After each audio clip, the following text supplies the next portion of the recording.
Hello, everyone, and welcome back to episode 2 of the EPAN to the UKV pod. I'm your host, Drew Pitzer, joined by my co-host, Josh Carpenter. Josh, how you doing today, my friend? What's up, man? I'm excited, man. First episode dropped today, man. I'm excited to keep doing this. Hopefully we make some improvements off the last one, but I think it was a good first episode, get our feet wet, and I think we'll just keep putting out good product, man, every episode from here on out. And I think that's what we want the viewers to expect from us. We're always going to have solid product.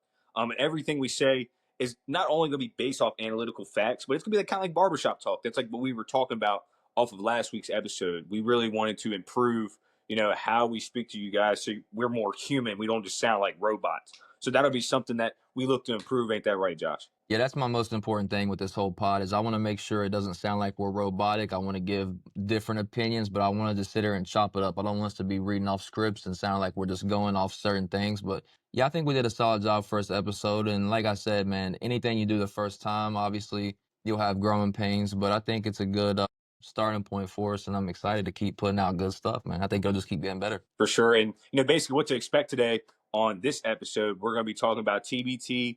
Obviously, Best Virginia and Hurrdat are currently playing as we're recording this pod right now. Best Virginia is up 50-37 with 7 minutes left to go as of speaking. Also, we have another special guest. We'll have Jefferson High School basketball coach Kyle VanMetre joining us.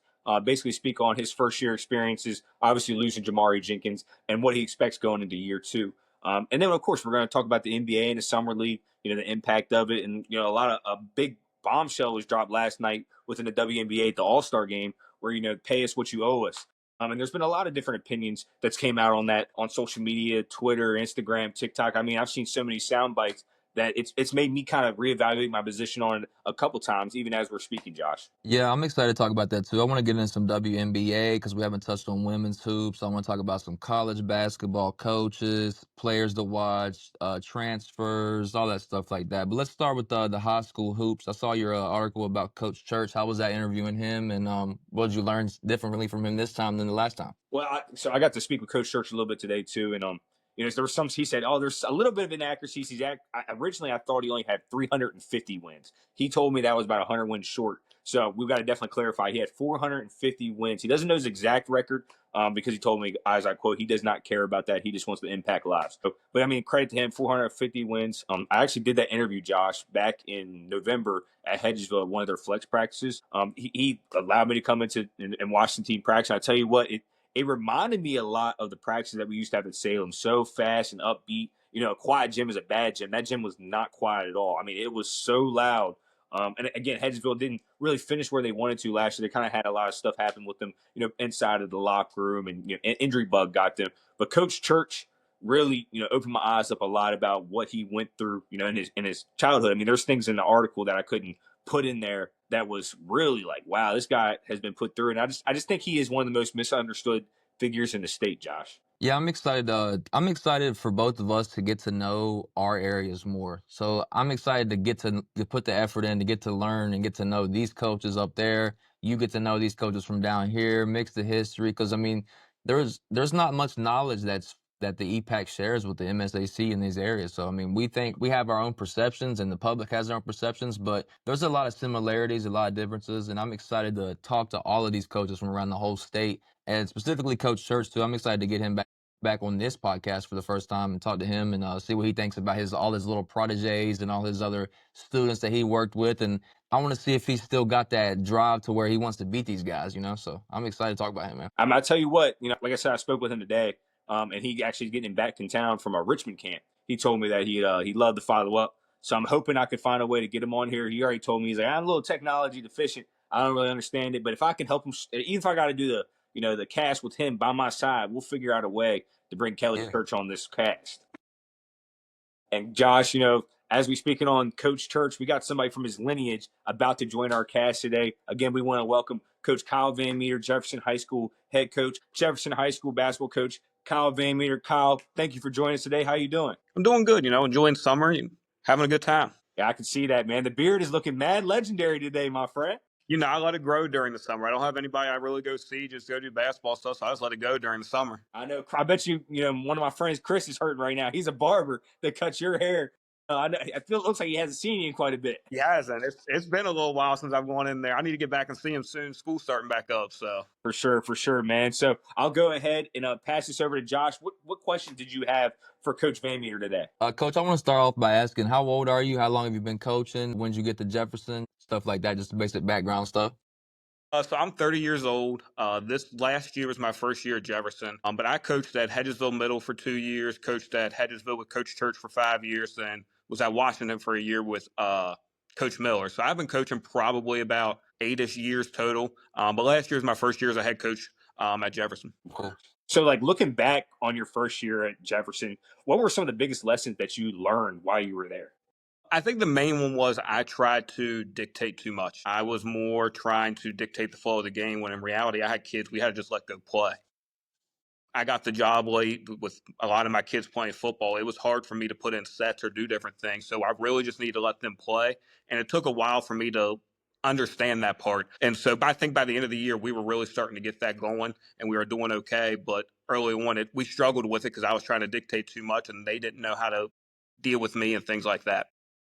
So I was checking your Twitter out. You posted a couple things that I've been thinking about on my own recently, and I saw that I was like, I really, really agree with this stuff. So you were talking about how certain AAU teams will be playing 8 games in 90 hours, or teams are playing so much nowadays. And I've been thinking about that myself. How do you implement that with your program? Are you trying to kind of implement that yourself, or do you have to still do it to try to get these games in the summers? I think it's a little bit of both. Like the reality of it is, if I just practiced all the time, kids wouldn't show up. Of And course. so, like, you have to find ways to play games. And the way we play games now is a money grab in a sense of it. We're trying to get as many games in as possible, charge you a lot of money to come to it. And so you got to find that balance. I think playing games are good because I was able to find out this summer who can play in games, who can't, how deep our bench is.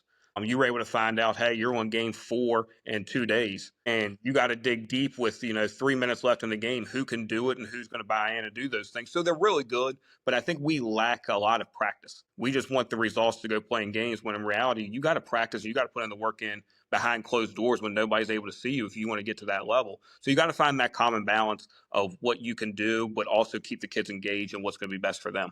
I was going to ask, with your group specifically, are you trying to implement that? Like, are you probably not playing as many games in the off season as some other teams, or are you just still doing the normal schedule?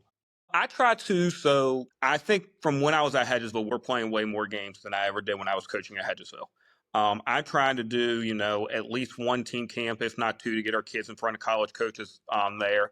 And I did a live period for the first time this year, and I loved it. And I think that's something I want to try to do. So I'm thinking 1 or 2 team camps, and then that we did summer league this year, but that was right down the road. And like I thought that was good for us, and you didn't have to travel a whole lot. The travel is what makes it tough. You're traveling 3, 4, 5 hours. We traveled 6 hours to go to Marshall this year, and like you had to ride in a van for 6 hours. You had to get out, play games, and get back. Like that's tough on a kid's body. And so staying a lot local isn't as bad. So I think it's I have to play games because I got to see, and I want to measure us up against the best of the best. But our kids bought in. We were in the gym 4 days a week, whether it was lifting, conditioning. Some days had a basketball if we were getting ready for this. Like our kids bought in. We're in the gym as much as they could be.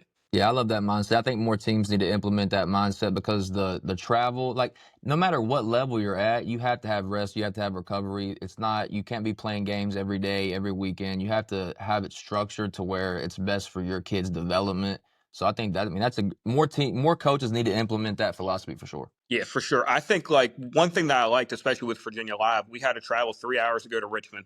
We had to stay in hotel rooms, and we play 3 straight days. So it implements potentially the state tournament. You're playing Thursday, Friday, Saturday, dig in, figure out what you're going to do. And maybe you get a break in there if you're lucky, but sometimes that hurts you more. So like, can you go to bed at a decent hour? Can you get up and play a 9 a.m. game? My year that I went down with Hedgesville, we were the very first game of the state tournament. Can you wake up, be ready to go for the state tournament at 9 a.m.? And so I think there is a lot of benefits to it. I just think we lack we're in the gym all the time practicing, and that's what we need to get back to get our skills back to where they are. Yeah, the travel's key. I think as long as you're staying in a reasonable area of travel, I think the games might not be as taxing in general. So you could play more games as long as you're not traveling across the country for just the same exact thing. So Yeah, go ahead, Drew. 100%. Well, even like Coach, like he got his guys to go play in that outdoor league, held out in Shenandoah University this year. And obviously you got to go play against Hanley. And, Will Braun doing he wasn't playing, but you got to see Dinges, and Dinges was out there playing well. So you're playing against, 3-star, 4-star talent, not only, in a different environment, you're playing outside. Your guys are getting different elements to their game. How do you think that is going to help you, especially, toughness and discipline wise going into the season? So it's funny. The day of the game, we I don't want to say how to walk through, but like I'm using a flex day to play, so we're also going to have a flex day in practice. Like if you want to play in the game, you got to be at practice today. And one of the kids at the end was like, "Coach, what if we fall? Then you fall and you might scrape your knee. I don't know what to tell you. Like that's how I played basketball growing up. Was going to Leland, going to MLK, doing those different things, Yep. and you could see by the end of it, I had kids taking charges on an outdoor court. Like the concrete didn't bother them. And so I think now they realize just take the charge. You're going to get hit. It's not going to hurt whether it was concrete. It can't be that bad now when you're playing on a hardwood floor and air conditioning and all that stuff. Just go play and do those things. So I think it can only help us going forward. You got to play Washington. We got to play Hanley. Got to play St. James. We got to play some really good competition down Really there. great. And so, like, I will never run from competitions. They're there. I'm ready to play them. So. Yeah, I mean, I had seen some tweets where guys are like where they're complaining about the AAU prices, which that's something you talked about. That's something I agree with majorly as well. And guys were saying like, look, go outside, go play grown men, go to your open gyms, go to your outdoors, play grown men. You don't have to travel to the AAU tournament every weekend. Like, go play basketball. So I mean, that's kind of how I came up as well. Our generation might have been one of the last, if not the last, that kind of was playing that way. But I think like, you don't have to worry about playing AAU tournament every week. Go play basketball, man. Go outside. Go get a bucket, man. That's all you got to do. I mean, you don't have to do that. I think I'm a little bit older than you all, I think. And so you're I 2 can years remember. older now. We're 28. So we're both. So I think your all's age group was the first real AAU teams that I can remember in this area. Because when I was a kid, we had Team Respect, and it was the best of the best from Jefferson and Berkeley County. Then you had Marcellus basically had his Legends team. And then my dad just put in, we called ourselves the Misfits, just the kind of kids that weren't good enough to play on either team.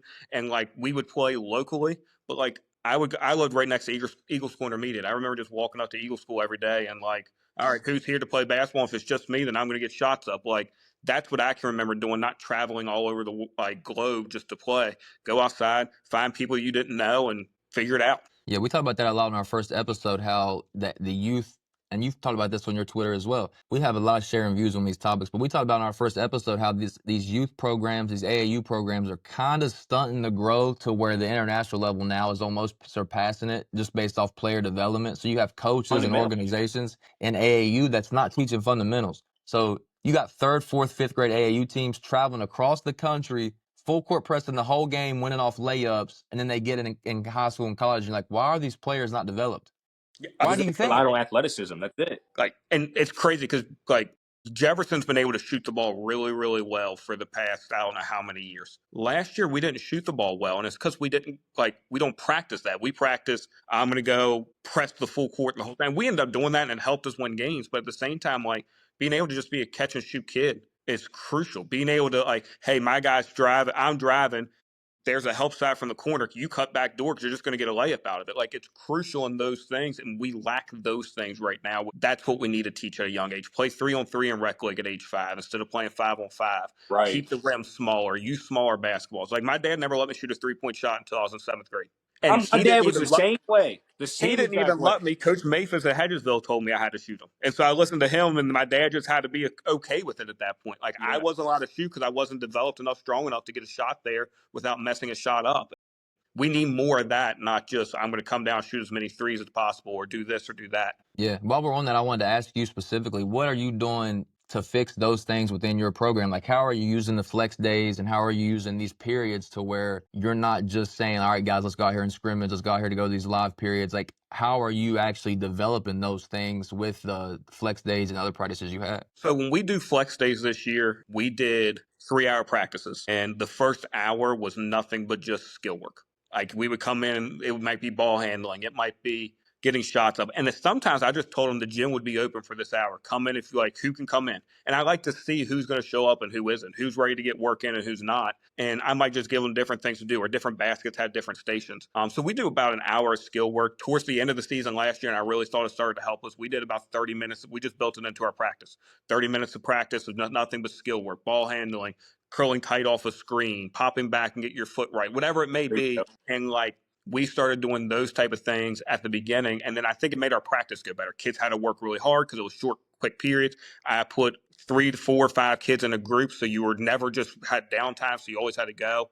And like, I think that helped us see the results that we needed. It broke it down easier for the kids. And also, like, you're working on things that you're going to do in the game. Yeah, because high school kids are still being developed. That's what people forget about. It's like these kids aren't at their final form. So your job as a high school coach is to still develop the players. You want them to be developing as youth. That's what the problem is, the AAU, the clubs, the coaching. You don't want to stop developing them in high school and just get right into the games. No, you can't. If I just roll the ball out there and play, could there be games that we're better than people? Sure, like it's how it is. But there's going to be games that people are better than us. How can we use our skills to outsmart you? And that's what kids lack right now. So we got to bring that back into the game. We got to teach those. And I don't think types of many things. coaches are using that as much. Like I don't think they're focusing like, man, we have to really develop these guys' skills. I think they're more just like trying to X play and O games. based. Yeah, they're really trying to play games. And like, granted, like you coach one of the most talented guys that's been in the area in the last 25 years, in Jamari Jenkins. Like, imagine if he didn't always try to work on his game. He's a guy that you can tell that wasn't just a practice player. He put in time outside the gym, and that's what you got to instill into these high school guys. Because Josh, as you know, in college, if you're not in the gym working, somebody else who's going to replace you is. So if you got to start building up, yeah, you might be able to get by off pure talent in high school. But going into the next level, and if you have a chance to go to the pros, you know, like QJ and CJ did, some people that you were close with that are our age as well, you just won't ever make it. And that's just the fact of the matter, Kyle. That's why the high school and youth guys have parents, coaches, they all have responsibility to develop their kids as well. The high school coaches are supposed to develop them, but they need to be at least have a foundation as young kids. You don't have to you shouldn't be walking in the gym and teach them the most basic fundamentals of the game instantly. Yeah, 100%. It's one thing, like, I'm going to do a better job this year. Getting the job last year, I was all over the place. But, like, I'm going to go down to middle school practices. I'm going to go talk with our middle school coach and be involved. Our 7th grade coach at Wildwood, I actually play basketball. I'm actually, like, playing basketball with him right now. I stepped in here to do this, and then I'm going back and going to go play. He's here. So, like, I have a relationship with him now that we're going to, like, really start building stuff up because, like, that's how it was when I was at Hedgesville. I was at the middle school. We were running everything Coach Church wanted to do. And by those times those kids got to the senior year, it was Cam Wills, Christian Bolduc. Like, we were at the state tournament, but they started learning the stuff in 6th grade, and that's what we have to start doing, I think, with these kids. Yeah, if you don't, you're not going to be able to do. You're not going to be able to reach your full potential. You have to have you have to have a pipeline. You have to have a pipeline. You have to. For sure. 100%. And so, like, now that you are heading into year 2, like, what excites you most about the group that you got coming back and any possible transfers that you may have? So, like, I think the main thing is we all trust each other. I think at times last year, like, I didn't know who could play and who couldn't play in certain games because I hadn't seen them yet. So I'm trying to figure everything out, do stuff with them. Like this summer, I was able to take kids out of the game, look at them and tell them, hey, this is why you're coming out. And it was a yes, sir. They weren't just mad. We were able to really focus in on that. So, like, that part's good. I think we're going to be a really underrated team. We lost a lot last year. You lost, in my opinion, the best point guard in the state of West Virginia last year. And so you're going to take a step back, but you're also like, now you got kids that you might not know, and now they get to play together their whole life. We're going to be like, we're senior heavy, but we got a lot of underclassmen who are pretty good, and they're gelling very well right now. I have, like, my kids are going to basketball in the morning and then leaving, going to get something to eat and going to football in the afternoon. Like, they want it to be a practice. They want it to be there. And like, I'm excited for that. I'm excited that I have guys now for a whole year that I know. Like, I know their families. I'm able to just coach them and not have to worry about other things that I didn't realize you needed to as a head coach in year 1. Yeah, I want to ask how you approach certain games in your first year last year, where you might know, like, going into these games, like, we might be outmanned here, we might not have the experience. How do you balance? We have to still compete and have a realistic chance to win these games, opposed to just like, what are we going to learn from this game to get better? So I think it's a little like last year with having Jamari Jenkins, I never thought there was a game that we were going to lose. Now, I didn't think we were going to win every game, but he was good enough to keep us in every game, and we were going to be okay. With that, like, we played Spring Mills 3 times. I'm not naive that they were the state champion. They beat everybody by 30 points, but GW. Like, we're going to have the perfect game, and they're going to have to not play the perfect game for us to win that game. But like, each game to me is a practice. Each game to me, we're going to go and we're going to practice and try our hardest. And if you don't, and you shouldn't be on the court, or if there's something going on, then you might not play. But like, we're going to go out in there and take it as a practice, because I don't need to be good in December. I need to be good in March. And that's the beauty of the West Virginia State Tournament. I just have to be good when March comes, and you got to get a little lucky in seeding, things like that. But I need to make sure, like, I got 22 practices that are scrimmages in a sense to me, in my opinion. Like I want to win all 22, but in reality, I need to win the 6 at the end of March. It's the 6 I'm trying to win, not the first 22. And so practice is what I look at as we're going to hone in on our skills and different things like that. That's why the development's so important. For sure. So like what are some like non-negotiables though that you have on your team? What is something that you will just not compromise? Like, so last year, I'm going to tell you that I probably didn't have any. And I know that sounds awful, but like I got the job late. I had staff that like we were still trying to figure each other out. I had kids that didn't show up to practice until after our second scrimmage because of the football like issue that was going on. And so we kind of just went, and it actually was really good for me. I'm meeting with my staff tomorrow night, and I wrote down 4 pages worth of notes like this weekend that we're going to discuss different things. Like my staff, I need you here, here, and here during games to keep them going. My players, if you show up and you have like you don't have our practice shorts on, I don't know what to tell you. Get out. Like I don't want you here. Like I'm sorry. And you could be our best player, you could be our worst player. Like I had kids last year who showed up in pajamas, and I made them go put shorts on. But like, where are your shorts? Like, why aren't you wearing basketball shorts? Like. Before I'm gonna stop you right there. Pajamas. I'm really tired of the epidemic, and that's just school wide. Like these kids nowadays will roll out of bed and come to school. I'm telling you, it was not like that. No, not at all. And like I'm not. Our first few practices in December, we don't have heat in our gym because we just forget to turn it on because we didn't need to for so long. So like, yeah, wear a sweatshirt and sweatpants. I'm not gonna like make you freeze to death in the gym. But like once we start getting heat, you need to have like this year we're gonna wear. You can wear a white, a black, a maroon, or gold undershirt or gray. There's 5 colors you can wear under your jersey. Like I'm not having you wear purple socks. Like come on, like that's like why? Why would they want to do that? That's like we're gonna go back and do those little things. And like the reality is, every one of my kids tell me when they want to play college basketball. You two played. Tell me what would happen if you show up in pajama pants. And it might not even be kicked out of the gym. You might just lose your scholarship or your spot if it was a kid that like they were the 13th man. We just don't want you. Pack up and go home. Right. I mean, depending on what time you showed up, it don't matter what you're wearing. If you're not, I mean, you could be. If you're not 15 minutes early, you're late. You could be dressed however you want. You better be like if you have and like. We had practice and we would leave. I remember we left some of our players sometime. We were supposed to leave at 7. They got there at 6:55 and they weren't allowed on the bus. You know what I mean? Like that's the type of discipline it takes to play at the next level, coach. And like I give some of my kids in high school a little leeway because they don't drive or like whatever. Like, hey, my mom was supposed to get off work, but she got stuck there and now I have to find a ride. Like I get some of it. Like there's going to be issues there. But at the same time, work it out the night before. And if your mom might think she's late, call me. I'll pick you up. My staff will pick you up. There's plenty of people that can do it. And so, like, I tell my kids all the time, don't tell me you want to go. I could care less about the basketball. There's enough colleges in the world that I can find you a spot to play at.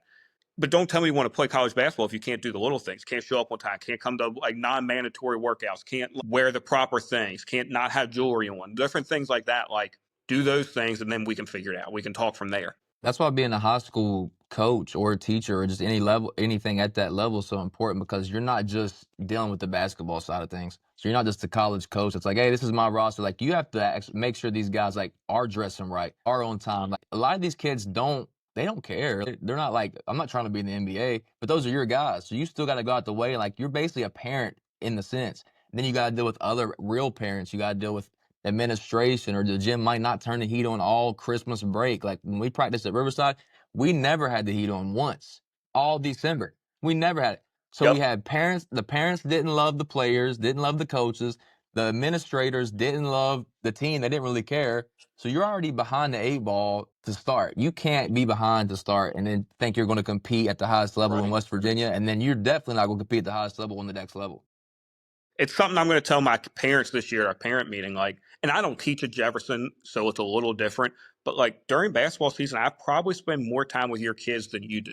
And it's not a bad thing. You're just in the gym. I'm taking you home. We have games. I'm having you there early, whatever it may be. Like you're their parents, but let me help you. We got to be an extension of each other. And like, I got 15 of you, 30 of us if we count the whole like program. I promise you my best interests out for them. I don't have kids of my own. My fiance has 2, but like, I look at my players as my children. And I know that's weird because I'm only 12 years older than them and different things like that. But at the same time, like I look at them as my children and I love every one of them. We're going to figure out how to do this together. We're a family and like I will help you with whatever you need to. You just got to trust me and trust that I'm here for you. You know who you sound like right now? You sound like Coach Kelly Church. I'll tell you what. I guess I'll kind of segue to where we were going to go anyway. Did you take anything from him? You know, obviously you worked on his staff for a couple of years. Then you went to Washington with Coach Miller, who we had on the pod last weekend. Like, what did you take from them? I know it's kind of like a copycat business and basketball, and you kind of got to be a chameleon to fit into, you know, whatever culture you're trying to bring. What did you take from those two coaches? Oh, like Coach Church is awesome. I know he's misunderstood by everybody that doesn't know him other than on Friday nights. But like when my junior year, the year that Hedgesville won states, my grandfather died like right before the basketball season started, and so like it really shook me. Like I just didn't know like what was going on, what I wanted to do, and to see him just show up to the funeral. Like I had a decent relationship with him. I was friends with his sons, Adam and Alex, but like he showed up to the funeral, took time off work to come to the funeral. Like that really helped. And then like I have a seizure disorder. That same year in December, I was in the hospital, had 2 seizures in the day, and my heart rate was at 0. Well, 2 days later, Coach Church is like, we're in the middle of December, season starting, and Coach Church is like at the hospital with me.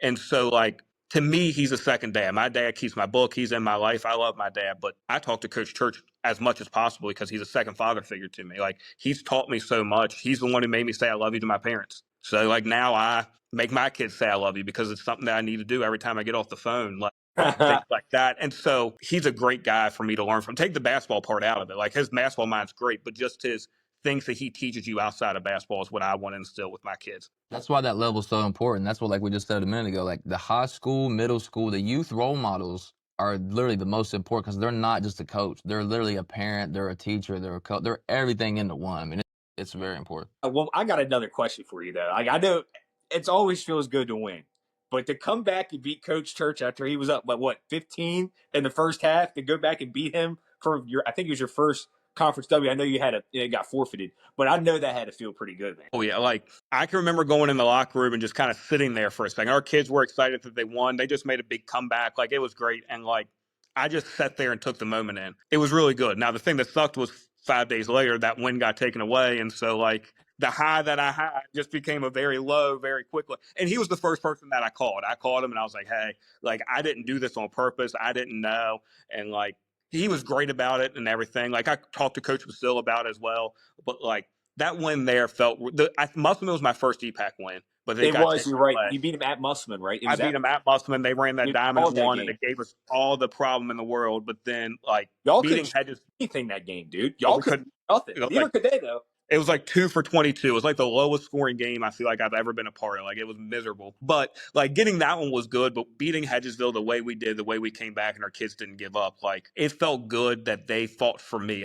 Like they were telling like we weren't going to let you lose this game, and that felt really good that they like wanted to win a game for me. And then you guys ended up getting them in the regional play before. Obviously, you had to play Spring Mills, but that was I'm telling you that was where I saw the brilliance of Jamari Jenkins really take over, my friend. Like there were times, and like I can remember I don't remember who we were playing. It was down in Virginia we were playing, and we're up a little bit, and Jamari just takes the ball and holds it.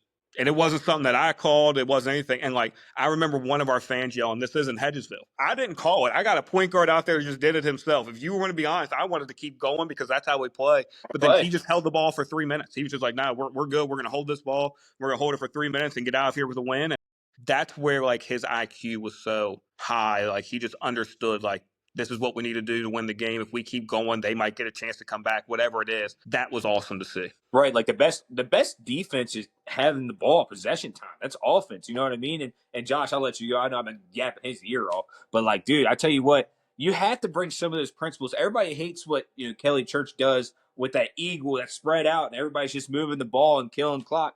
But guess what? Until there's a shot clock that takes Stop it.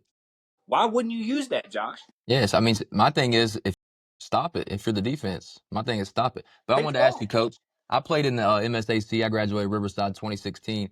I wanted to ask you throughout your coaching journey or last year, have you played any MSAC schools, and are there any difference you noticed just off the top playing those schools?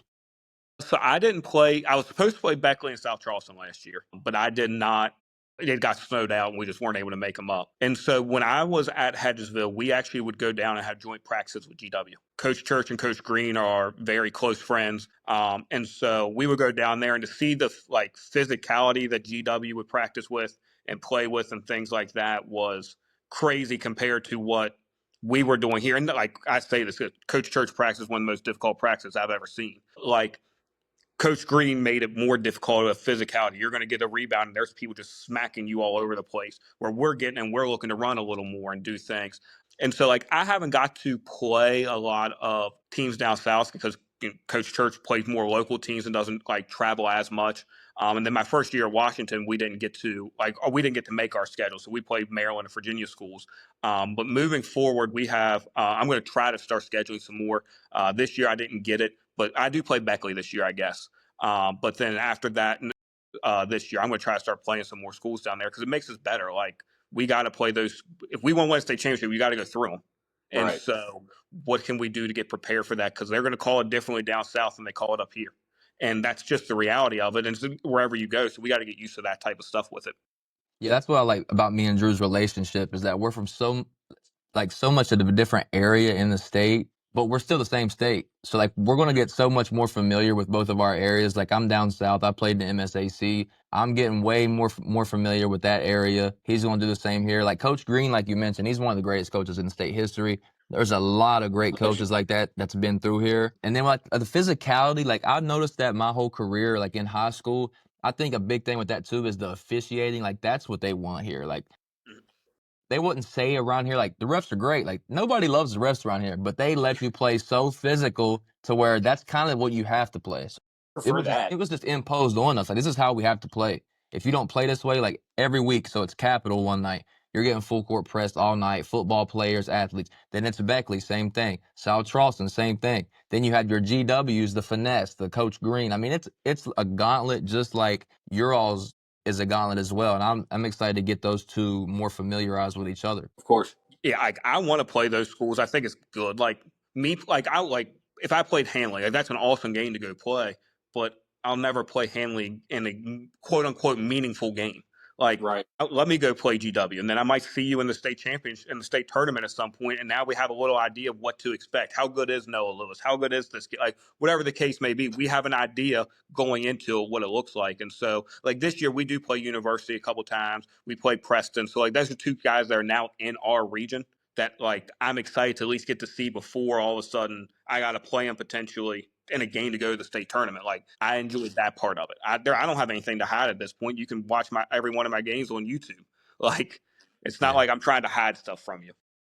Yeah, something I've noticed just off of talking to you and then Coach Miller, I've noticed like your all side of the state is more, I would say coaching wise, it's more professional, it's more organized. Like you have a more plan, like this is how we're organizing practices, this is how we're organizing off seasons.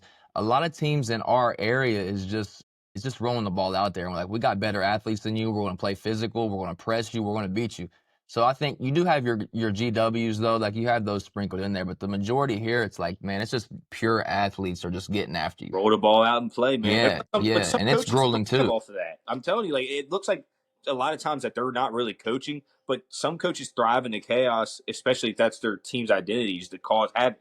You know, even like last year with Jefferson, you guys sometimes wouldn't score the ball, but defensively you could apply pressure full court and junk up the games. That's how you beat Hedgesville twice, essentially, is you junked up the game on them, and that's what they do to other people. It's almost turning the strength from another team into your strength. Wouldn't you agree with that, Coach? 100%. So like Drew, you know, like Coach Miller and I are best friends. I was in his wedding, like going to be in my wedding. Like we're very close. And I was complaining to him at the end of the season. I was like, we just weren't good on defense. We struggled. We weren't good. And he goes, you say that, but I went and did a metric of points per possession. He said, you were like the number 2 team in the area on defense. And when you look at it that way, yeah, we had maybe 95 possessions in our game, whatever it is. Let's do 100 for an easy number. Well, we're creating turnovers on 20 of them. We stopped you on another 20. Like we're doing really well compared to a team like maybe Hedgesville only has 40 possessions, but they didn't have as many of the percentage wise. So when you look at it that way, it made me feel better. Yeah, you might score 60 points against us, but if we limited those possessions to what Hedgesville or Musselman might have done, we probably would have been a better defensive team than that at that point. And so chaos is good as long as it can be controlled chaos, I think. Sometimes just bad chaos, you're just going out there and it's just easy. If you can control it and time it up right, I think it's really good and can help teams. I think with y'all, sometimes y'all just went into laws last year because some of those possessions that they would score would be necessarily paint touches or wide open threes. I don't know the analytics exactly on what you guys gave up from the 3-point line last year, but I know in some games that's most certainly hurt you. I can tell you if you played Jefferson High School last year, you were the Golden State Warriors. It felt like everybody that we played, we even said it over the summer. We played a team this summer and they just shot lights out from three. And it's like, we're just playing the Warriors today. Like, it is what it is. Like, it's just who it is. So that was the running joke we had on our coaches. So, we played the Golden State Warriors every night because every team just seemed to be able to make threes whenever and at the most crucial point of the time. Makes sense. Josh? Yeah, Coach, I only got one more for you, and I'll let you get out of here. When we talked to Coach Miller last week, I wanted to ask you a similar question. With all the relationships that you guys have, you guys know each other. You and Coach Miller are friends, and he basically said this is non-existent. But how much can you keep secret going into games? Like, I'm going to play Coach Church, I'm going to play Coach Miller. How much can you scheme and change with everybody having film? Everybody knows each other. Like, how can you even approach that? Reality, you can't. And I might be able to get a cheap inbounds play on one possession against one of them.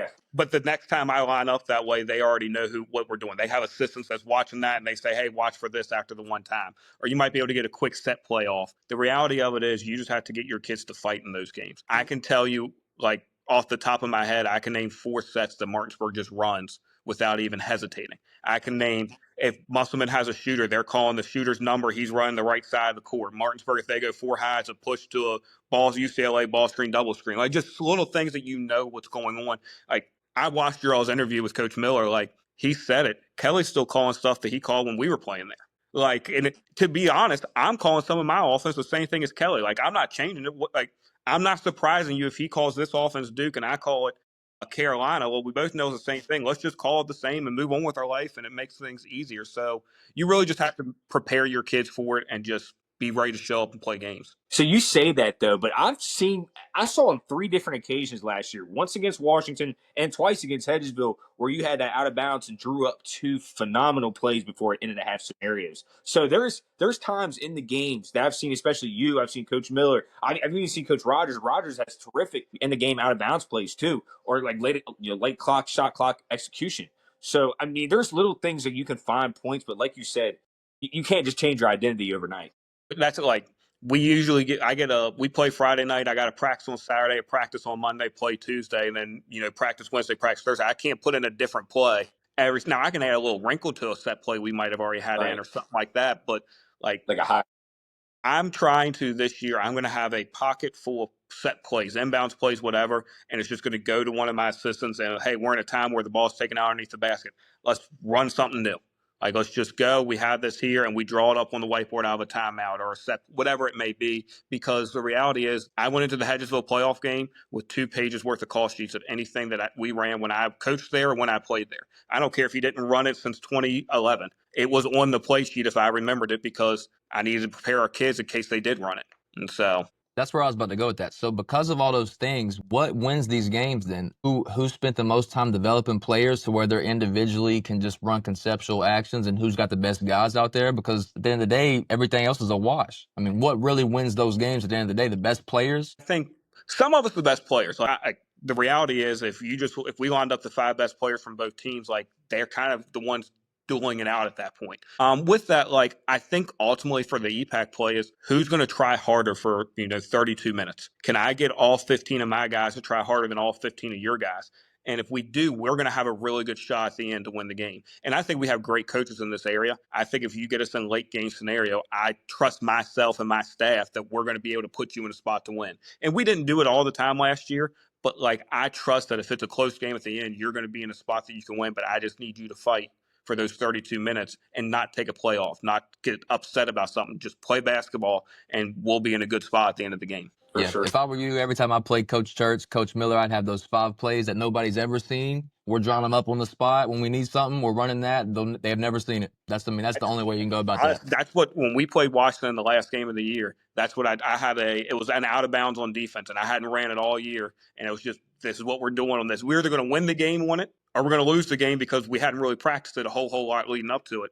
But it's going to catch them off guard because they're not expecting it, and see what happens out of it. Yeah, and it worked out. Like, it's one of those things that worked out well, and like, it helped us. So, but you got to have those things in your back pocket no matter what. Yeah, because you can practice like certain situations in practice where you're like, okay, guys, there's this many seconds left. We're gonna just draw something up you've never seen. Can you guys execute something I just drew up? And if they can, then there's nothing that these other guys can do to scout you. I mean, you're just gonna be Yeah, like, this is what we're running, guys. Can you run it? some of the stuff we did over the summer. I didn't do it last year, but some of the stuff we did over the summer. Hey, there's 2 minutes on the clock. We're down 4. What are we going to do? Time to Hey, score. there's this going on. And like sometimes I say to my assistants, you got them. Draw the play up. Figure out what you're going to do. Like I might turn to my assistant and be like, I'm drawing a blank. I don't know what to run. I need you to be ready to do it. And I'm not selfish enough that I have to draw up the game-winning play. If Coach Fleming, Coach Gladney, Coach Jacobs draws up the game-winning play, like, and Drew, you want to interview me, I might send Coach Gladney up to you or whoever it is. Like, no, he drew up that play. He should be the one you talk to because I had nothing to do with it. And, like, I'm not selfish enough that I need to have all the credit. No, they do a great job. So, like, preparing them is a big part of it too. Right. No, for sure. And Coach, Gotcha. like I said, that's pretty much all the questions that we have for you today. But I want to ask you one more thing. Going into next year, what do you expect from your team? I expect a way different version of Jefferson than what people expect. We are very underrated. There's going to be a lot of names that you might not know or like that, hey, haven't got their shot. But I got a group of kids that are going to fight really hard for 32 minutes. And I think it's all 15 of them, whether they're getting in the game or they're not in the game, they're going to be bought in. And so I think by doing that, like our goal is to make the state tournament. And I think we set a goal for ourselves. We want to win 15 games. We want to be a top 4 seed to get the bye for the new region, and then obviously the goal to win a state championship, and we want to hold teams to under 42 points per game. Like we set some goals, and I think we're going to buy in to do those things. So you're going to see a defensive-minded team that I think I have 12 kids that can go play if on any given night as needed. We played a game over the summer that every single one of our players scored, and we only won by 4. But I was letting them, and then I was at East Coast Live, so you weren't playing bad competition. We were put everybody in, everybody got a shot off, everybody scored and contributed to win the game, and that's the type of team I think you're going to see this year. For sure, Coach. Well, again, thank you so much. And this is Drew Pitzer, Josh Carpenter with EPAN to the UKV pod, joined today graciously by Coach VanMetre from Jefferson High School. Coach, again, thank you so much for joining us, brother. Good luck this season. You have a great rest of your day. Appreciate it. Thank you, guys. Again, we want to thank Coach Kyle VanMetre for joining our cast today. I mean, that was just a tremendous 45-minute interview, Josh. Yeah, I'm excited to keep learning about these guys up your way and let you learn about ours. And yeah, it was a good interview, man. I like a lot of things he said. I agree with a lot of things he said. For sure. And we'll go ahead and move on to some of the old folks like us that play in the TBT, kind of known as Throwback Thursday, but this is actually the basketball tournament. That's just all it goes by. And today, Best Virginia and Heard that played. Best Virginia ended up coming out with an 82-75 victory. Josh, what's your thoughts on that? Yeah, I definitely thought Best Virginia would win this game today. I went and watched them live the other day, and what I took from that game and this game is that Du Bois Dream, the team that West Virginia played Friday, is some real hoopers, man, which I already expected that. West Liberty, Nova Southeastern, the Crutchfield tree is some of the best basketball you'll ever see. Most of those guys came from that lineage. Mike Lamberti, the head coach, he's the new head coach at West Liberty, just as good as Ben Howlett,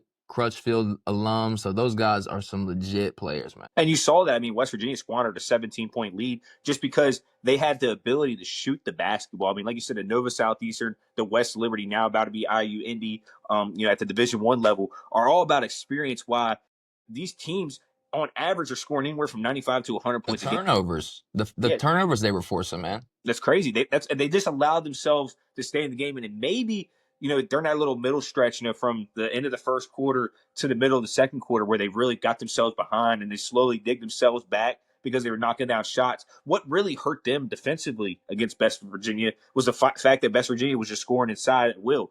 But they still shot extremely well, especially in the second half. That's the thing with the Division II level, though, is that a lot of people will say, like, which I'm a believer of this, I think the best Division II teams can beat lower level Division I teams, right? Right. But once you start getting to the top, West Virginia's athletes, too big, too fast, too strong. You can hang in there on the basketball court for a while, but at the end of the day, the best of the best, the most athletic, the strongest, the fastest from a team like West Virginia alumni, they're going to get that win, man. The West Lib guys, Nova Southeastern guys, they did it all they can, but at the end of the day, those guys were legit players. For sure. And, obviously moving on to today, you saw Jared West, a Marshall alum, ended up joining West Virginia.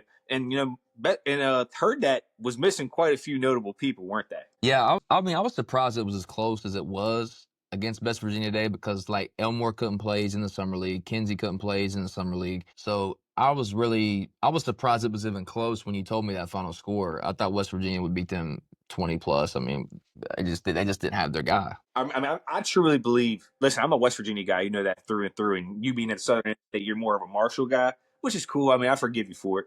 Kind But of. Either way. with the team not having John Elmore and Jared West ends up jumping ship, you're supposed to win that game by 25 plus. But you see that's kind of like always been Marshall's identity. They're just like they will fight. And I'm one of those. I'm the few people in the state that like both, and I get hated on for it. I'm like, from Marshall fans don't like that I like them, and then West Virginia fans don't like that I like Marshall. But I'm like, there are two pro teams in the state. Why can't I like both? Yeah, I was a huge West Virginia fan growing up, which obviously like you just never like Marshall growing up because you don't have a tie to them. Then once you start getting older, you're like, oh, like they're cool too. But I never like had especially as an adult, like I'm not a fan of either. I'm just a fan of great basketball. So like if a game's on, I'm gonna watch the best teams in the country. If West Virginia and Marshall's playing, like I'll check it out. But at the end of the day, I mean, there's still levels from even Marshall to West Virginia. That's what you've seen in that game today. For sure. I mean, you go back all the way to the 2018 NCAA tournament when Marshall, upset, I believe it was Wichita State, and ended up playing West Virginia. Great. And West Virginia was up by 30 at halftime. And, of course, they had John Elmore and C.J. Burks, two 1,500-point scorers at Marshall. And you just saw kind of like the difference, not only in the players, because it almost, they looked the same size, they had the same build, but there's that difference in, having better facilities, being kind of the state flagship program compared to Marshall. But as we've gotten older, you see these TBT tournaments. Marshall's got them. That they've got them. They could have got them this year too. Personally, if they had everybody on board. Yeah, well, that's the thing. I think now with Elmore and Kinsey would have played, and then Stevenson would have played for West Virginia. It would have been anybody's game. It would have been a great game to watch. But back to what you were saying about the tournament, I think Marshall faced the same dynamic against West Virginia in the tournament that the West Lib alum faced against West Virginia Friday, to where it's like just top to bottom, each guy down the line is a Division I high-level athlete. So even in that tournament game, it's like Elmore was doing all he could, but I mean, you got big, fast, strong guys. Marshall had like a couple guys that were like European players, kind of finesse. It was the physicality of this high-level Big 12 basketball isn't comparable to Conference USA, D2. It's just not comparable. It's not. No. And like you said, I mean, and even, but we'll kind of move over to like how this tournament is run, because, once upon a time it was 32 teams and it was actually a $2 million cash prize. We've kind of seen now that TBT's got TV deals with FS1, FS2. You got YouTube TV also showing these games. So they have more games, and you could tell the talent pool is not as good because, again, they're competing with the Summer League. And also, they need a governing body. These guys there's a fight of us every game, Josh. Like, this is the product of this could be so much better like it used to be, but it's just not right now. Yeah, like I mentioned on the last pod, man, everything that you do that starts involving big corporations, it just like takes the common sense out of it, takes the fun out of it. So now it's like there's a million things we could think that would make a lot of stuff better, but it's not for the goal of what's the best basketball. It's how can we make the most money? So when we're talking about that, it's just like it's hard not to be turned off of any major corporation-backed thing, which is now in America in everything. Right, of course. And it's like, it's almost corporate greed. That's why there's more games. And you can clearly see some of these teams don't belong. I mean, there's only one upset, and it was, I believe, Carmen's crew got upset. It was 7th seed. It's just, the basketball could be better. But, I mean, speaking on some good players, though, in the TBT, Hedgesville's very own QJ Peterson, he had 19, 5, and 3 on 7 for 15 shooting and 3 for 7 from the floor. I mean, that guy, he's obviously playing in, he's played in China, France, Turkey, and Korea. He's been an overseas standout. He's really one of the best scorers I've ever seen, Josh. What was his what's the best run they had his time at Hedgesville? Who'd they match up with? Who'd they lose to? How did that end for his career up there? So he actually, his senior year, he won a state championship. They lost in Martinsburg 4 times that year. My man Brandon Ashenfelter always let him have it. They beat them 4 times. I mean, handily. Martinsburg, that's when they had Dante Grantham, who ended up winning the Hunts Award for best player in the state the following year. Addie Gilmore, Brandon Ashenfelter, who went 28-0 as a football as quarterback. So they had so much athletes. But Martinsburg ended up losing, I believe, to Beckley, because when they went down there, Martinsburg had apparently like a meth house issue. They stayed in an apartment that was like a meth house, or like not an apartment, it was a hotel. That's just what was assigned to them for the state tournament. But Hedgesville ended up going down there. Coach Church coached his ass off, and they ended up winning as a 7th seed, the only 7th seed to ever win it all down there. Who'd they beat in the state championship? Do you remember?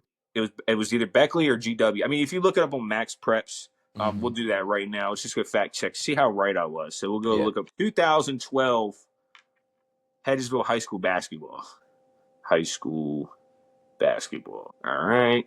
They won a 33-30. And they also had the lowest scoring game at the time in the state championship. It was actually passed by Spring Bills and Morgantown. They won 33-32 over George Washington in the 2012 state championship game. Wow. Yeah, so that team had Brian Switzer probably was on that team. Yep. And what's crazy, Hedgesville was 15-7 that year. That was the same record I had my senior year. We had 8 seed, lost to Parkersburg South. So was Church playing what was his style of play? Like, was he holding the ball like purposely? Like, what was he running? Coach. Obviously, yeah, it was when QJ was a senior. They had Chris Shields. They had this point guard named Jawan Powell, who was absolutely incredible. I mean, he just made so much happen. I was a freshman during this. Like, when I came up, I saw my freshman year, Hedgesville win the whole thing. My sophomore year, Martinsburg won the whole thing. My junior year, Washington went to the state championship game. And my senior year, us and Martinsburg were down at the state tournament. So the 4 years I played basketball from 2012 to 2015 were unbelievable run for the EPAC. That's the thing too. That's their prime run right there. I mean, that was the EPAC's like, hey, we're here. Yeah, and I look at the schedule again. So they lost to Martinsburg 74-67, 70-60, 64-55, and then they lost them again 64-68. So four times in 1 year, they go up to the, and then they play Robert C. Byrd at RC Byrd, beat them 43-40 to go to the tournament. They beat Wheeling Park in overtime, who was the 2 seed, 39-37. Then they played Parkersburg, who was the 4 seed. Or no, hold up. They were the 6 seed or 3 seed, and they lost 62-30. They beat them 62-36, and in the state championship they beat George Washington 33-32. Close game, 1 point game. I was probably at that game as a kid. That's what I'm saying. This is 2012, brother. You were an 8th grader. Like, this is your 8th grade year. The thing with the EPAC, MSAC, we always compare. That was their coming out party, basically. Yeah, of course. But what we have to remember is, like, every year in history before that, you got, like, bro, you have all the way back as far as the record books go as where the South has really dominated high school basketball. Then from that 4-year run in your high school career to now, it's a short window, but the EPAC is showing like, hey, we're just the best right now, top to bottom, probably. At least organizationally wise. But the rest of the history before that, I mean, you go all the way back to DuPont High School, Randy Moss, Jason Williams. You got your Guess who they lost to in the state championship game, though? Berg. Yep, exactly. Dave Rogers. Stay on this topic real quick. Off the top of your head, who are a few of the best EPAC players you've ever seen? QJ, Dante. My top 5 would be Dante Grantham, then Garrett Grantham, who played at Hedgesville, or Jefferson, I mean. Then I would go with probably Jalil Jenkins at 3, which is Jamari Jenkins' brother. He was absolutely incredible. He went to Fairleigh Dickinson and dropped 22 in an NCAA game, or in the tournament. 4, this is where it gets a little tricky. I got to go with Dominic Newman. He was absolutely incredible. And at 5, I got Trayvon Wesco. So those 5 right there are my top 5. You also got to put in Stevens. I mean, Jake Stevens was incredible. He's probably 7 for me because low key after that I'd put QJ Quentin, his brother Quentin, at 6. That's a tough list. That's a tough list. It would be hard for me to name like a list in order of mine, but like just off the top of my head, like you have to think of this. OJ Mayo, Pat Patterson, Randy Moss, Jason Williams. Those are my 5 right there. There's 5 right there. Just think about what you just said, though. I mean, those are all unbelievable. Unreal. Yeah, for sure. And then you can go fast forward. Like you can go, okay, what about more present day? Then you got like your Elmores, you got your Dunn Martins who left a legacy. Those guys left a legacy. Like I didn't even mention CJ Burks, and there's another guy named Daniel Delaware that was actually incredible. Yeah, you have a bunch of like you have Brett Nelson. Oh my God, bucket. You have Chase Fisher. You have Taquan Gord. You have Barlow was pretty good too. You have so many guys. I mean, you have so many guys. That's why the state. I mean, we played against some of the best, brother. Yeah, the state really needs to. Your part of the state and my part of the state really need to just get more informed of each other because it's the same state. I mean, it's not like you guys are in a separate state. It's the same record books. It's the same championships. It's 4 hours apart, bro. They don't need to act like we're not in the same ring. I mean, we are. For sure. And that's why we're the EPAN to the UKV pod, brother. We're perfect, man. We're going to bring the connection and perfect that's dynamic. What I look forward to the most. Me too, bro. For sure. And we'll go ahead. I think now it's time to give the ladies some love. The WNBA.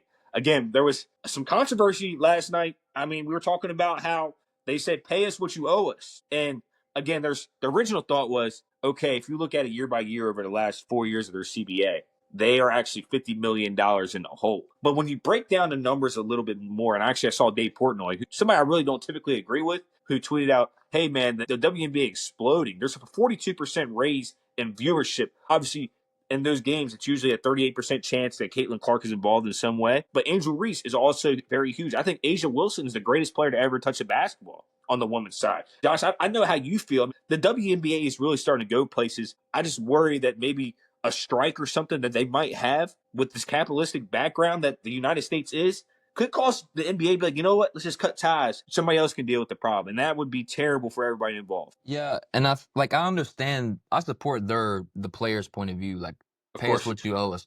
But when you're talking about, like you said, capitalism in America and the way businesses are ran, I don't know how the WNBA themselves can do that. Now, like Caitlin Clark's salary for the Fever, compare that to her State Farm deals and her Gatorade deals Of and her course. Nike deals. So it's like, pay us what you owe us is just not really able to be done by the WNBA themselves without taking a profit loss. Well, so when you look at the new TV deal that they'll have in 2026, Josh, that's when I think they'll start to actually become profitable. And the NBA knows that. But and so now the ladies do. I mean, that's why they have agents. They are informed. They're like, hey, this new TV deal is coming up. It's going to be a $250 million deal over a couple of years. I don't know the exact amount of time. But when you look at that, that's going to allow it should allow the cap to grow substantially. So these girls, Caitlin Clark is technically making $77,000 a year. I think they'll make the max contract about 180 to 250, that is what they deserve. But Caitlin Clark and Angel Reese, they both are going to deserve millions of dollars in revenue because that's what they're creating. The other ladies, like Kelsey Plum, listen, I think she's a tremendous player in a lot of ways. But the comment she made last night was there's no body from Team Clark that was very representative in our message. Like, you're intentionally throwing shots at your Michael Jordan. And Angel Reese is like the Larry Bird. Sorry, you're not. Yeah. You're just not in there. You're not no Magic Johnson, Larry Bird, or Michael Jordan. You feel me? Yeah, because the thing is that those girls that you mentioned aren't really too pressed because they're getting shoe deals and endorsement deals, so they're making millions of dollars. Of course. Now, it's Excuse hard is to justify to pay the lowest earning women more pay, but I mean, if they can make it work money-wise, then just do it. I understand, like, just Right. make it work. But with everything, you have to do it fair. So if the numbers work out, like, I'm all for it, like, paying what they're worth. It should be getting more popular. Like, I think the rise of women's basketball is getting very popular, and I think it'll just keep going up. You have girls in AAU now, they're tough, man. You got some tough players. You got Juju course in you do. college basketball. You got some girls Juju's that incredible. they're coming up. So I think there'll Paige be a Becker, lot I of mean, really good players, man. Yep. That'll just like help grow the game. for sure. And like you said, there's all these individual athletes. That's why I look at WNBA right now, kind of in its 80s form of basketball. Mm-hmm. You got to remember Michael Jordan in the 80s, when he was getting swept in the 80s, they were still calling this man Black Jesus because he was that polarizing. You got to realize Caitlin Clark, whether you like it or not, is the cash cow for the WNBA. That is what they need to cash on. They need to make sure their product stays good. And you've seen she struggled a little bit this year because she is injured. Obviously, she's kind of going through shooting laws and stuff too. Caitlin is I've never said ever that she is the best player in the league. I still think Asia Wilson far and away, that post game that she has, the ability she has on the floor. You only see Bam like all around her game. You know what I mean? Yeah. Yeah, I think Asia's definitely the best player in the league. I like Candace Parker a lot when she was in the WNBA. I liked Maya Moore a lot when she was in She's the like the NBA. Julius Irving of the league. I like Juju Watkins a lot. That's With Caitlin, they need to capitalize off of her. My main issue with Caitlin right now, which I mean, it's probably been like this for years because she's so ultra competitive. I just don't love my main like problems I have with athletes and basketball players is like when you have an attitude that affects your team negatively. So I'm like, I don't really care what you're doing on the court if you're struggling, but like I don't like the attitude when a player has an attitude that just is negative to their teammates. So like Caitlin's been struggling, but the stuff that's been bothering me is like seeing her attitude on the court. I don't like the way she's like complains to her teammates. I don't like when she doesn't catch the ball in a certain point, she complains. Like the referee stuff. Like I don't love that as a leader because I think it just trickles down to the rest of the team. It does and to a certain extent, you're 100% right. Like you can still see the youth in Caitlin. Obviously, she's a 23-year-old woman, but you got to realize she's had the world on her shoulders now for 3 years essentially. And granted, there is criticism, and criticism is always fair, especially when you're not playing the greatest. Like right now, she's not. It's simple. Angel Reese is not playing Caitlin Clark, and whether it has to deal with injuries or shooting walls, it's whatever. But I've been one of Angel Reese's biggest critics. Like I've said, get in the gym. She started the season all terribly. You know what she's done? She's averaged 22 and 17 over the last 7 games. She is locked in, and she's turning that Sky team around. I think she's doing it the right way. She's using that stuff as motivation, as Caitlin did before, as she does sometimes. She uses it as motivation, Angel does, and I think that's why she's doing so much. She's doing so well. She hears it, yeah.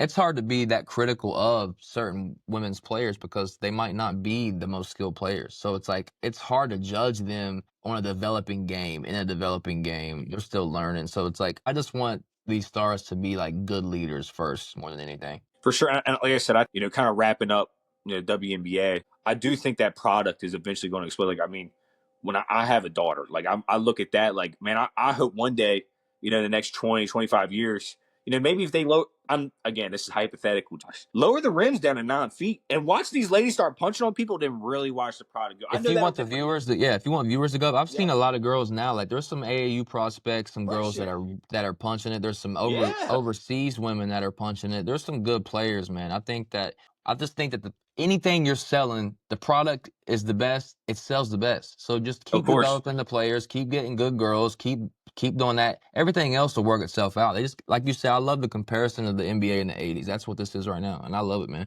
For sure. And like I said, you got to be different. You cannot be just exactly matching the NBA. Again, this will never happen, but this is like my craziest hot take. If WNBA lowered the rims just 9.5, that'll at least level the playing field a little bit where they can still dunk it. It's not really that much of a change. And this collective bargaining agreement, that should be something that's, hey, if you guys want to make $250, $300K a year, we're going to lower the rims so we can get more money because we're going to see some of you guys dunk. And people are going to love it. Again, it sounds crazy, Josh, but I'm telling you, it's not crazy. Yeah, I mean, there's a lot of things they can do. Like, once the product gets really good, they can market it in many other states. They can expand. They can come to other places, have mid-season tournaments, put people on. Like, there's a million things they can do. But I think it's in a stage of growth, which I think it will reach a great peak. And I think that women's basketball, just like men's basketball, will develop and be a great product eventually. And I'll support it for sure. For sure. And moving over to kind of the NCAA side, we've kind of really seen the transfer portal really start opening up. And there's been discussions too about, hey, like there should be limits on the transfer portal. Like I saw a tweet the other day. I don't remember exactly who the author was, but it says everybody should be entitled to one transfer. If your coach pisses you off, you should be able to leave. Yeah. You get one of those, okay? Or say your grandmother, God forbid she got cancer, got a heart attack or something. Okay, you can go home, you get another transfer. You burn those 2 transfers, you got to sit out a year like you used to. When these guys, they're using a redshirt year and then another medical redshirt year, you're going to 5 schools in 6 years, brother. What is that really teaching people, Josh? Well, like Coach Cal said, I think Coach Cal might have been the one that said that or something like that. He said, like, yeah, you can get a free transfer, but the problem is that the NIL, these guys are transferring every year because they're getting paid every year again. Yep. So this school pays me this year, this school pays me next year, this school pays me the year after. That's why they're transferring. It's not because they're not happy. They're getting a bag each time they leave. Of course. Like I said, you looked at what these guys are making now on these NIL deals, and now with the schools being able to pay them up to $20 million a year, I think that's going to make amateur athletics. I know it's not amateur anymore, but I really think that's what's allowing the playing field to stay level. Like we got guys that want to stay as long as possible, refusing to get a career because now they're making generational wealth for $3 or $4 million to be a legend in college and know they don't really have a shot to make. Like I look at this is on the NFL side, but there's this guy named Paviva, I believe is his name. He plays for Vanderbilt. They beat Alabama. Quarterback. Yeah, it's like Danny Pavila or something like that. He got a $2 million NIL deal to come back this year. That's why he applied for his medical. He got another red shirt. And he might not have even been drafted, correct? That guy will never play a game on Sundays. He won't. But he knows he might make it to the NFL now as a practice squad guy. He might be able to dress a couple times. But his stature, he would, unless he turned into Russell Wilson. Watch out for him to have a good career though this year or good season this year. He definitely had moments last year, but they actually have a quarterback on their bench that is incredible. So I forget exactly what his name is. That's going to drive me crazy. I know it's the football side, but yeah, like that's just speaking on the NIL, man. The way it is now. These guys are making generational wealth. So it's making the NFL, the NBA, MLB, all these sports have to really start being able to compete to get these guys to come leave earlier. Because now, why should they have to? It's all going back to the dollar in America, man. It's the country of a business. It's just, we could talk about that as a whole separate episode, just America and money and greed, but it's just a whole different thing. It leaves the bottom teams in conferences. It's like, how can your worst team in your conference compete with the best team in the conference if they're already that far behind in every level of the sport? How can they do it? It's because you don't have the money to compete. So it's but that's why I think there'll be a salary cap introduced. You don't have the time to develop players either because their guys are leaving every year. How do you develop players? Think about it. You look at USC and what they did with not only Juju Watkins now, who's about to be making like Juju might not come out right away. She might play another 2 years, brother. The thing is, she might not play this year just to fully rehab. Guess what she's making this year? $7.3 million NIL evaluation. Now that she can get paid, she's at least going to get another $1 million from the school. They're at least going to pay her to make sure she don't want to go nowhere. You know what I mean? So she's going to make anywhere $7-8 million this year, and then it's just the money's just going to keep going up for her. Some of these older school college coaches, like the Coach Cals, the Sampsons at Houston, they still are making it a point. Like they're like, hey, we're still getting a couple freshmen. So Houston got a couple freshmen this year, some good guys that they're going to develop. That's going to stay at Houston. They're going to stay there. They're not transferring. Now it goes back to it too. You need an established coach that has respect. That the guys say, hey, John Shire, Duke, you're not leaving Duke. You're coming to Duke as a high recruit. You're not leaving. Why would you want to? That's what you have to build at these schools. Like, hey, you have to have a guy that the team knows it's not leaving, that you got faith in, that you're not going to say, hey, after the season ends, I'm out of here. Let's talk about some coaches, some coaching changes in Division I this year that you had. And you speak on Rick Pitino and his son Richard Pitino, who's now the new head coach at Xavier. You know, obviously he had a great run last year in the NCAA tournament. Job. Yeah, I think that's a big move. You have Darren DeVries going to Indiana, which is a big one. You have Ross Hodge at West Virginia, obviously. I'm excited for him. So with those two guys, let's stay on those two guys specifically because they have obviously some history just where they're at. And major ties to the state, yeah. Yeah, so both of them at these new jobs, same scenario. The whole team's gone. The difference is though is that at Indiana, you're going to get way better guys first year than West Virginia's going to have first year. So how do you judge Ross Hodge's performance and DeVries' performance for their both first years? Because you can't hold them to the same standards. I think you got listen, DeVries is, as much as I disdain the guy as a person, I saw the absolute brilliance of a basketball coach. I mean, he made Javon Small. Don't get me wrong, Javon Small is a terrific player, but he made him a Wooden candidate. You know what I mean? Mm-hmm. So he is very deserving of that Indiana job. Now, how he went about it, how he kind of snaked West. I think at that Battle of Atlantis last year in December, that was when the decision made, like, hey, I'm going to coach West Virginia the rest of the year. I'm not going to leave. You already know you're getting Winter Woodson. There's a little handshake behind the garbage can type of deals. And he really snaked West Virginia. We could have went to the NIT, maybe could have had a chance to win that. And that allows you to get more money TV-wise and help you with recruits. But then I look at Ross Hodge, and I think he's a breath of fresh air. Like, I saw him on 3 Guys before the game. And just his way of talking, he might not be the same basketball IQ genius. He's not going to have this great out-of-bounds plays. Maybe he might have some issues with clock management. But I think he can win, though. He has. He knows how to win. Obviously, he's had great success, and I think he wants to be here. He wants to be president. DeVries, like he said in his press conference last year, I never want to leave. He was a very socially awkward guy. Ross said he's not leaving for a while. No, he's like, now, obviously, if the Knicks call him next year, guess what? He's going to bounce as soon as he possibly can, and I couldn't blame him. But like that's like Joe Mazzulla's not walking back through that door. You ain't getting Bob Huggins back. That bridge is burned. Maybe if he didn't try to sue the school, he might have had a chance to come back. That's the thing, though. How West Virginia shouldn't be so much farther down of expectations than Indiana. So it's like, it's sad that we have this view that like if Ross Hodge does this, it's a good year. But DeVries' expectations at Indiana is like, you got to take us to the tournament, make a run. Ross Hodge is not even close to that. I think Hodge's expectations tournament. You should try to win it. I don't even think that's his expectation to be. Make the NCAA tournament. I think that's he needs to create his culture. If he really wants to be here, I'm not looking next year. You cannot expect the Mountaineers to be.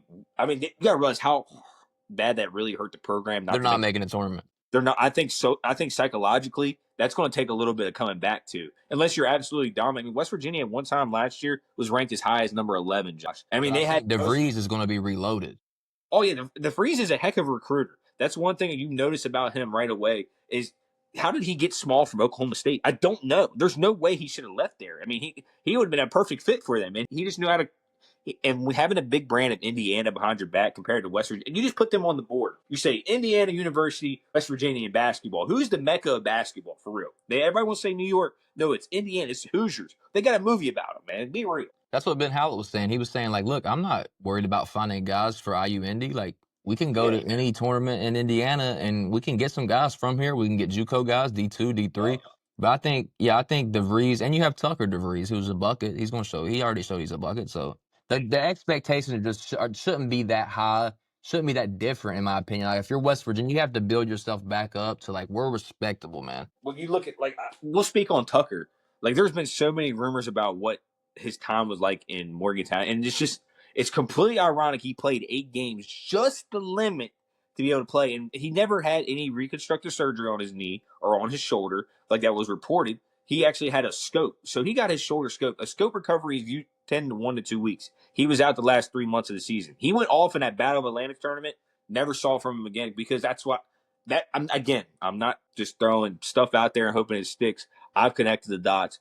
I do investigative journalism. I've had a couple investigative articles. I got articles in my notes right now on some major bombshells that will never see the light of day, but I can connect the dots. Saying that, I'm telling you, there was some sort of insider deal between West Virginia. 100%. Same reason DeVries knew halfway through the season he was out of there. They both knew they were out of there. I mean, that's just the landscape of basketball now, and that's what's hard about it, man.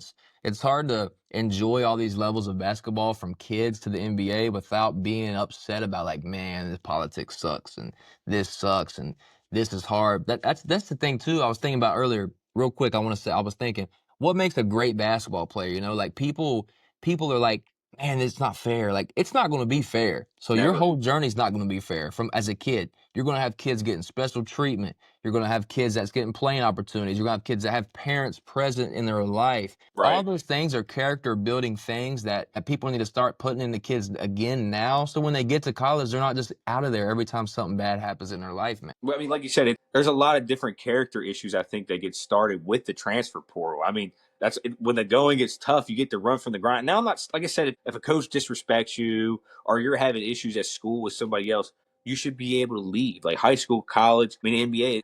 I think eventually the NIL will hit high school sports just as it hits college. You got to be able to demand respect from both sides. And I think coaches are still struggling with that ability to connect at the college level, because now it's like, hey, the athletes now have just as much power, if not more, than you. And that's why the youth is so important. Like, I feel like I always go back to saying, like, man, the youth, that's the most important thing, man. You want to build these kids' character so they're not having to get it tested for the first time in college when the opportunity presents itself. You have to test these things as a kid and have people that's good role models instilling it. Like, it's not going to be fair. That doesn't mean you get a negative view on it. You just keep running your own race and getting yourself better. So I think character building the youth is the most important thing. For sure. And, we'll kind of put a button on that, and we'll speak a little bit more on that on our next cast. We'll go ahead and move over to the NBA Summer League. Obviously, again, we'll speak about Elmore. You get to speak on a couple of the guys. Jake Stevens from Musselman is always playing for the Hawks, too.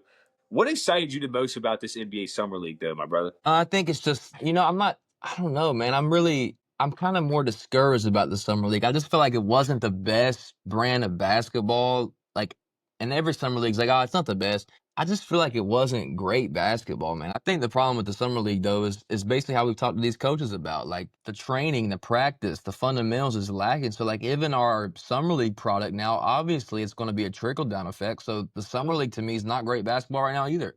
Why would it be different? It's because it's an individualized game. It's basically an evaluation every game you're out there. You're trying to do something so well that you're just naturally going to be selfish because you're trying to compete for a spot. When in reality, you know what an NBA team wants to see you do? They want to see you play defense. They want to see you rebound. They want to see you communicate on defense. You know what I mean? They want to see you talk. You have to be able to talk and play defense. Everybody in the NBA can score, brother. I'm telling you right now, anybody that's playing in the NBA right now are talented enough they could go drop 50 at any game if they wanted to. It's just the fact you got to be a star in your role. Would you not agree with that? Yeah, I agree with that. But, like, what I'm saying is these guys, like, their skill that is being evaluated, they don't have the bag. They don't have these skills because they haven't worked on the skills. They're in the generation now where, like, I saw this video where they were saying, like, how old is an old head? And all the players in the Summer League are like 2003. Yeah, what? So these kids are growing up in the era, though, where they're at an AAU tournament every weekend, like we're talking about these coaches. So they're not building these foundation, fundamentals, skill work. You put them out in the summer league where they're like, okay, let's see who the best individual skill sets are. A lot of these guys don't even have it. So it's Yeah. like, yeah, you can be a good teammate and like make a roster like you're saying, but these guys are getting exposed for not have developing their skill sets, which is the most important thing of any basketball player in the world. And I look at the summer league as a little bit of a cash cow for the NBA because it's a dead period for them. There's nobody going on, but you got all this young talent. I mean, you only get to see Cooper Flagg play 2 games, but you got to see Bronny James and the media spectacle that he is. Reed Shepherd had a couple great games. A lot of these other guys that are in the draft are starting to really show themselves too. It's just I believe that the game is it's so hard to watch because everything's ISO. You're not seeing more than 3 passes on the offensive side of the ball in summer league. I promise you. What do you think the best team in the TBT? Could they win a game in the summer league or no? Yes, I do think What so. about, If do they're you in shape, think, everybody's in shape. you said this in the last pod, which I was thinking about. Do you think the best league in Europe is worse than the summer league? No. No, exactly. Okay. Yeah, The summer I agree league, with that.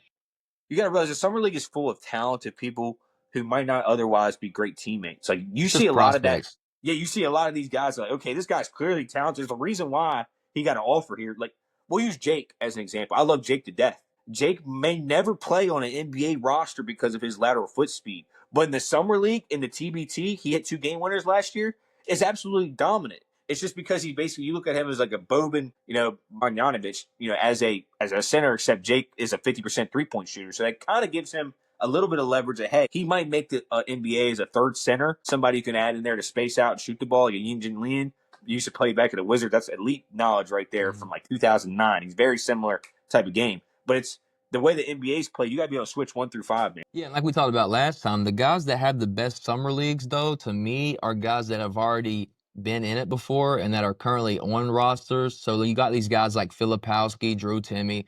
We talked about them last time. They're playing really well, but that's because they have been here before. Now, they don't fit the system and the current styles of play of these teams in the NBA right now. But in the summer league, they're balling out. So, like, Jake Stevens, I think he would do really good in the summer league. Now, would him, Timmy, Filipowski, these guys transfer to the NBA? Only in the right situation. Only in the right situation.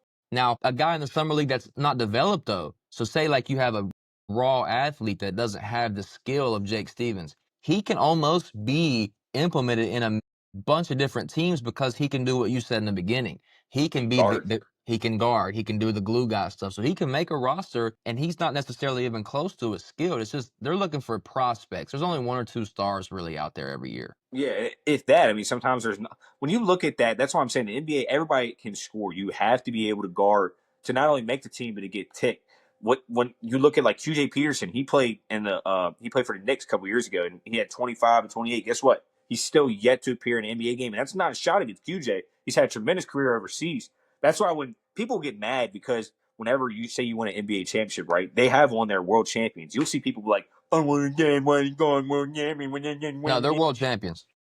Like, no, bro, you seen anybody up here, especially anybody against this team. I'm so confident in saying this. The Washington Wizards will beat the best team in the EuroLeague. I It's really the mean best that. players in the world. That's why they're here. Yeah. That's why they're in the draft. That's why they get drafted. That's why Luka Doncic is here. Jokic is here. That's why Shea's here. Of course, they're the best in the world. It's But world champions.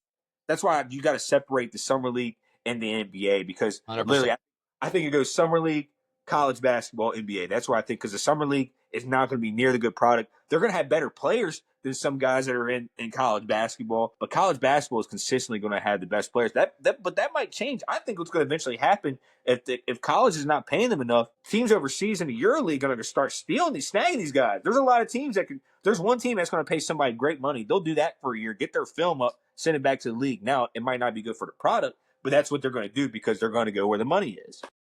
We're going to witness the closest shift in our lifetime over our adult lives and our old head lives of the international game being right there with the American game. All right, so moving on to the last point of the day, we have a new thing that we're doing today. It's called Catching Up with Carp. Josh, go ahead and take it away with your topic of the day. My topic of the day is I want to talk about some two-sport athlete values. So I always see people like college or high school and college coaches, they'll say like, we want two-sport athletes. We want multiple sport athletes. And I've always been a big believer in like, you need to be the best at your sport.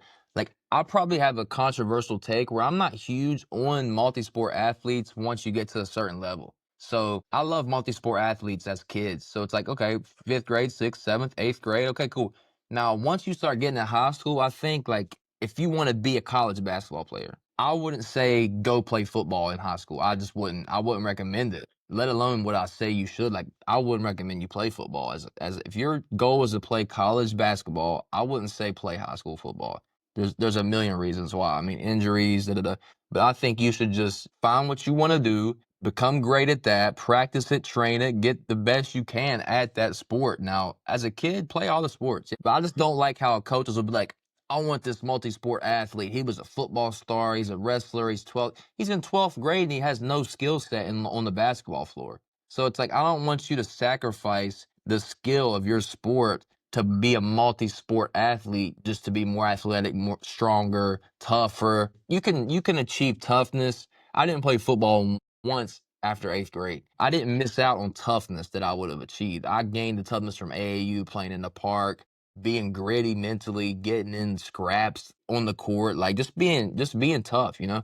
So that's my thing. I would say the two-sport athlete to me is a myth once you get in high school. I would just say stick with your sport in high school, but the rest of the time, yeah, play any sport you want. That's just my personal belief on the topic. So I partially agree with you, Josh, and I agree. I think the two-sport aspect is definitely overrated after about 11th grade because I played 3 sports until I was in 11th grade. I stopped after my junior year to concentrate on basketball. I think I think I should have stopped a year earlier, so like my sophomore year. But I appreciate the aspect, you know, again, using my own personal experiences of playing baseball, playing basketball, playing football, because baseball helped me tremendously with hand-eye coordination. I think that helped me with rebounding and catching football. I think football, playing H-back, tight end, and DN, I was able to maneuver my body in different ways, especially go get rebounds and go put putbacks and stuff, especially catching the ball too. You know, I was able to reach back and start grabbing, you know, things with one hand. I felt stronger with a better base. Obviously, you see my body, I have more of a football body. But I think you're right. Like, it is overrated. But this guy he did track, baseball, football, basketball, clarinet. He did all this. Because like I said, I agree with what you said, because I did the same things, but I stopped at that once I got to that level of where I was like, okay, now we got to go in full gear here. Yep, and that's basically that. That's my only counterpoint is I think until about 10th grade you should play as many as you want, but after you get to that point, you got to pick something. If you don't want to play college, who cares? Do whatever you want.